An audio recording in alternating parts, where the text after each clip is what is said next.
Hello, and thanks for taking the time to watch the bOoMer.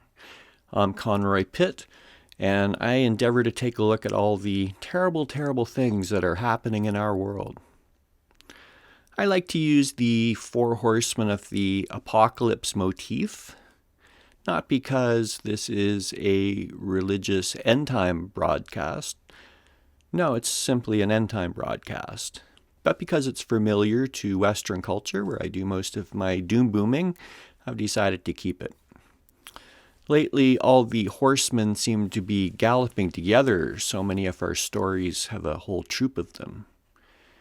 The one I'm focused on, because it's in my backyard, is the so-called truckers' mandate protest in Ottawa, Canada, which is really more of a truck occupation. But despite its carnival appearance, I'm afraid it's an ill omen for perhaps the world. Surely I'm overreacting, and this Canada Goose honking fit will disappear like the snow in a few weeks. A few weeks, some might say. We couldn't possibly endure it for that long. Ottawans, especially those living in the downtown core, have been exposed to horn honking, rowdy parties, public defecation, verbal harassment for wearing masks, assaults, broken windows at shops, and most chillingly, an attempt at mass murder through arson at an apartment building. Not to mention the loss of enjoyment of the nation's Parliament Hill and downtown area. Now, Ottawa is the nation's capital, and it's the home for many protests. It's where people come to air their grievances at the government, or whatever they want to air their grievances at. We get it. But after 2 weeks, it's an occupation. As of today, February 12th, there's a state of emergency in Ontario, with a range of penalties in place for parking in the street and obstructing traffic. And I really hope this ends without any sort of conflict or violence, and that the campers don't violently resist being cleared out. In my last report, I touched on the stated motivations behind this encampment, but as I like to say, the medium is the message. And this thing isn't so much about mandates as it is a show of right-wing force. The truck convoy is a big honking Trojan goose, let in with suspicion and some sort of gift of freedom. It soon disgorged an army of Duck Dynasty warriors who proceeded to honk and all over the vicinity of Parliament Hill. I've been down to the vicinity 4 times now. The first was last Saturday when they arrived, and that day it had the feel of that scene from Con Air where the inmates have taken over the plane and it hasn't crashed yet, and they're rocking out to Sweet Home Alabama. And the next weekend I went to a counter-protest and chanted across the street from the protesters, separated by a lot of cops. I've chatted with a couple of them. I've followed their social media closely, at least the readily available lamestream stuff like Facebook and Twitter. I don't do MeU or WeGab or any of the edgier platforms. So my takeaway from this particular event is a mix of personal experience, a little social media, and news reports. I get a strong vibe of separatists, both Quebec and Western, as well as some sovereign citizens, a strong Christian, fundamentalist Christian feel to it. Sovereign citizens, sometimes called Sovcits, are a loose grouping of primarily American litigants, activists, commentators, tax protesters, YouTubers, financial scheme promoters, and conspiracy theorists who claim to be answerable only to their particular interpretations of the common law. and to not be subject to any government statutes or proceedings unless they consent to them. In the United States, they don't recognize U.S. currency and maintain that they're free of any legal constraints. They especially reject most forms of taxation as illegitimate. Participants in the movement argue this concept in opposition to the idea of federal citizens, who they say have unknowingly forfeited their rights by accepting aspects of federal law. The Free Men on the Land movement are an offspring of the sovereign citizen movement with similar doctrines, but they're more commonly found in Commonwealth countries like Canada or Australia. So perhaps the folks I've seen up on the Hill are free men on the land. For something I don't believe in. Okay, but don't people have the right to protest? We're not. Here we are. We're doing it now. We're doing it now. But we're going to go home. We're not going to bother everyone. Why don't you walk up to Parliament Hill and protest there? Yeah. Why do you have to harass the people downtown? Huge vehicles. You're not from Ottawa. You're not from Ottawa. In what way? What is heard the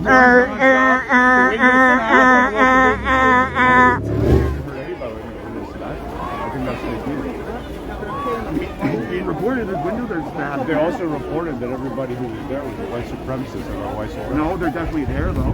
Not everyone that's there. You guys, if not, you're giving cover to them, bro. You're giving cover to them. My wife from Rwanda. You know what? The genocide. You're giving cover to them. Then you're giving cover to them. You're accepting them into your ranks. Yeah. Because they're You're giving cover to them. That's your shame. That's your shame, dude. Nazi flags there. There's not. There is though. Have you been up there? Yeah, I saw it with my fucking own eyes, man. I saw the Nazi walking through the Federation. I've been there for 4 or 5 days. Told me lies. I haven't seen anything like the guy who ran the place or who organized it, Pat King. He's a white supremacist. I really And no, what he's about, an what admitted about white the people who live in this He's an neighborhood? admitted white supremacist. He said it himself. No, he said it. Do you know how much love is over there? How much love is right here? Not for the community. I see a lot of anger. There's no love for the people of Ottawa. People live in this neighborhood. And they're smashing windows and harassing local stores. They can't get through the neighborhood to get to where they can Now go. for 2 years, my children have to Why don't you vaccinate them? Are they able to? freedom, brother. Yeah, so you have, yeah, exactly. It's not a right to go. Well, I'll tell you what. Your coercion doesn't apply. I came from India. My family died for freedom. Okay? Now, wait a second. No, do you Wait a believe second. you We believe came seatbelts? here to this country believe in for freedom. seatbelts? Should I go back? Do you believe in seatbelts? Should I go back No. to India where right now if I go to Punjab I can have more freedom? If you want, or stay here. You don't have a right to fucking Right now I don't have we're not paying for you want to make my team take There are no counter protests going on where people don't agree with each other. I'll tell you something. That's what you're telling me right now. Yeah, so that happens everywhere, man. No, that's this doesn't fine. mean that you aren't free because we don't want you to be here.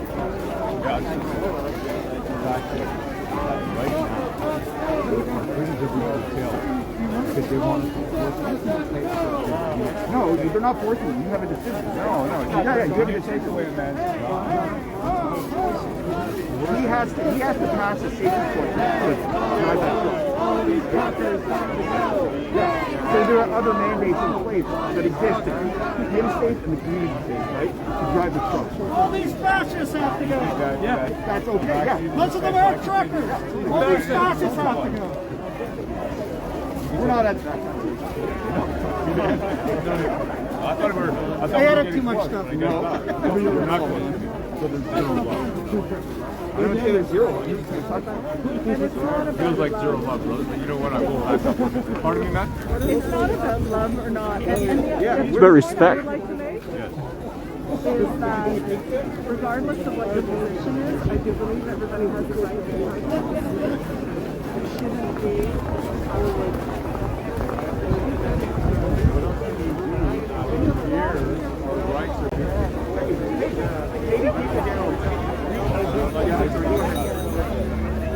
You've already told me that you don't feel any love.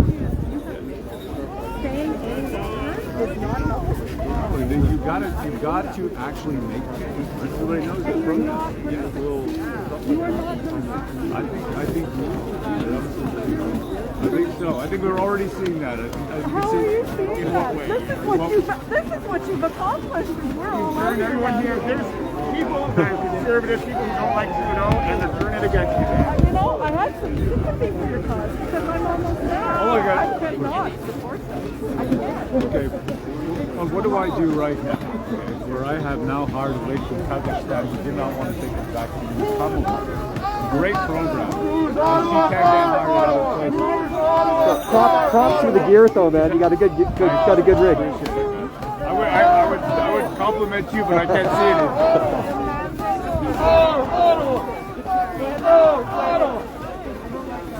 Your protest, we were heading in that direction. It's doing absolutely. I disagree that we were heading.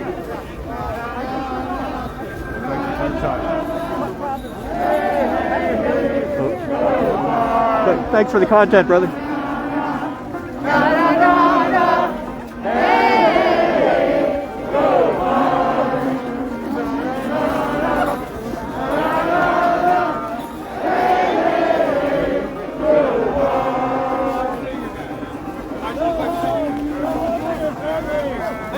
The Trojan Goose itself is pretty cool. Trucks are cool.